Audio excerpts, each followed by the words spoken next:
Hi, in this clip I'm going to show you how to play Hey Jack. I think it's the third piece in the Rockschool Guitar Grade 1 book. I'll play the track first of all with the backing track at the normal tempo.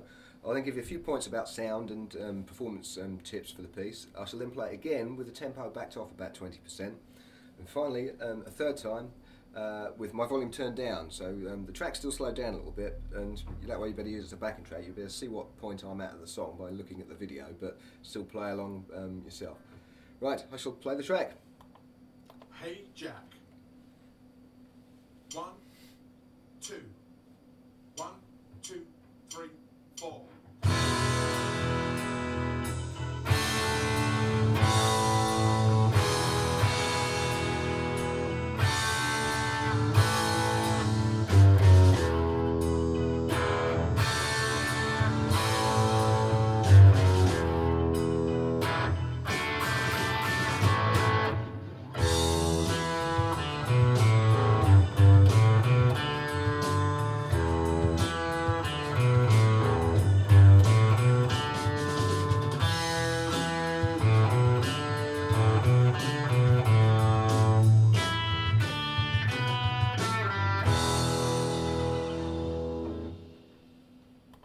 Right, okay.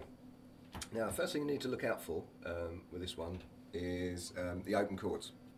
Okay, starting with the E chord there, let's do it easy because you're playing all 6 strings. Okay, when you move to the D and A chords, make sure you're not accidentally hitting the other 2 open strings. Okay, so when you're playing the D chord, make sure you start from the D open string. Okay, if you hit the other 2 strings, it sounds very muddy and woolly. Okay, so as you move up, first one, all 6 strings, make sure with the D chord, you're starting at the D string.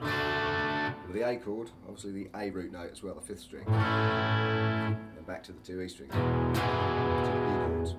Right, okay, next section. On the second line, the first little riff's pretty straightforward. You've got the 3 descending notes, and the chord at the end. Followed by the D and A chord as before. That bit's fine. When you get to the last bar of that second line, you've got some quite fast chord changes. Okay, you've got the D to D sus4, then 2 A chords on the end. Only way to do that nice and accurately is to practice it until you can do it nice and smoothly. Okay, so literally just try the E chord at the end of the 3rd bar. Then that whole chord section, and just do it round nice and steadily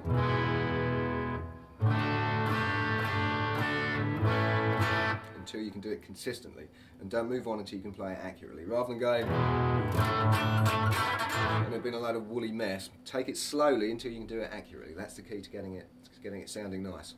Right, when the single note riffs come in on line 3, what you've got to look out for is open strings ringing on. Okay, so you start off with the open E string.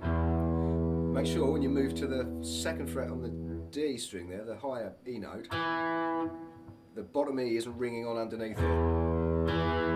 You don't want that to happen, because as you change down to the open string, it starts to get a build up of kind of washy noise behind it. So you don't want it sounding like this.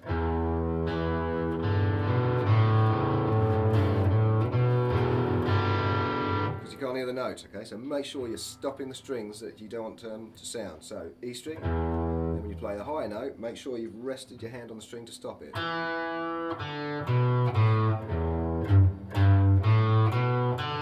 So it's nice and clean. Okay, no open strings ringing on where you don't want them to. Other than that, pretty straightforward, this song. You need to be a little bit careful on the last 2 bars as well. Again, same problem with the open strings. You've got to make sure as you move down, you haven't got the open strings building up. So again, you don't want it to... that kind of clashy noise there. You want to make sure you're stopping the strings from ringing on. Okay. Right, I'll play it again now with the tempo backed off a little bit. Hey Jack.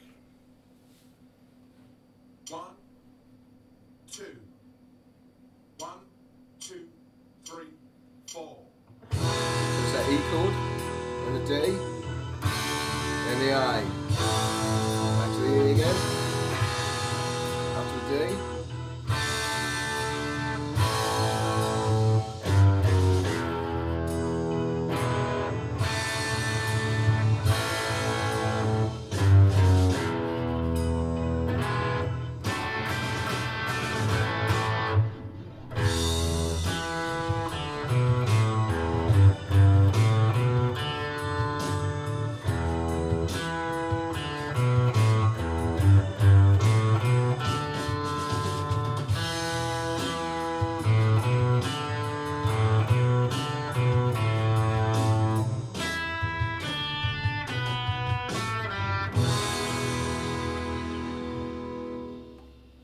Okay, finally, third time, this time with my volume turned down. Hey Jack.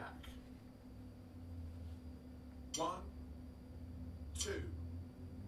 1, 2, 3, 4.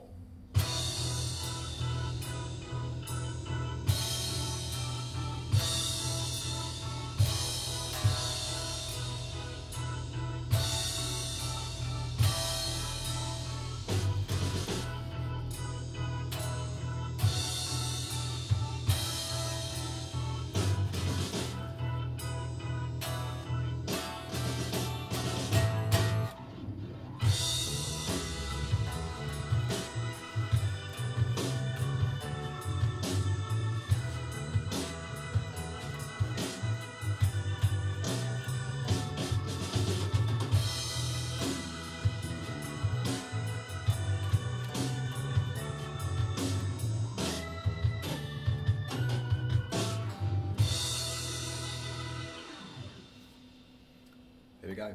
Hope that helps and good luck.